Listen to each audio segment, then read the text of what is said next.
இந்தியாவில் மேரேஜ்க்காகவே நம்ம வந்து லட்சக்கணக்கில் பணம் செலவு பண்ணுவோம். சைனீஸ்க்கு அந்த பழக்கம் இல்லை. பட் சில பேர் மட்டும் ரொம்ப ரேராக தான் இந்த மாதிரி ஒரு ஃபங்க்ஷன் ரெடி பண்ணுவாங்க. இந்த மேரேஜ் பார்த்திங்கன்னா எங்கள் நெய்பரோட மேரேஜ் தான். ஸோ இது எங்கள் வீட்டுக்கு கீழேயே இருக்க ஜஸ்ட் இது ஒரு பேஸ்கெட் பால் கோர்ட்டு. அந்த இடத்துல தான் இந்த அரேஞ்ச்மெண்ட்ஸ் பண்ணியிருக்கிறாங்க. அதுக்காக இவங்க பே பண்ணிவிடுவாங்க.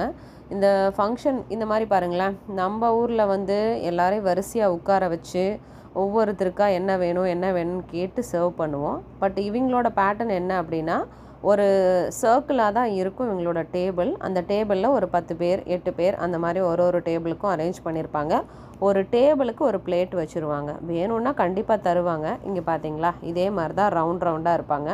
ஸோ இதுங்க வந்து கரெக்டாக லைனாக இருக்கும்.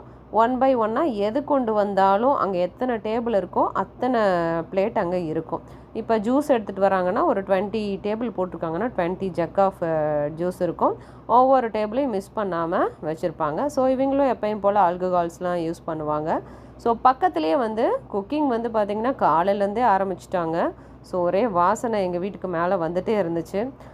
ஸோ போயிட்டு சூப்பராக ஒரு பிடிச்சிட்டு நம்ம எப்படி மொய் வைப்போமோ அதே மாதிரி இங்கே ரெட் பேக்கெட் சொல்லுவாங்க வச்சு கொடுத்துட்டு அழகாக வீட்டுக்கு வந்தாச்சுங்க.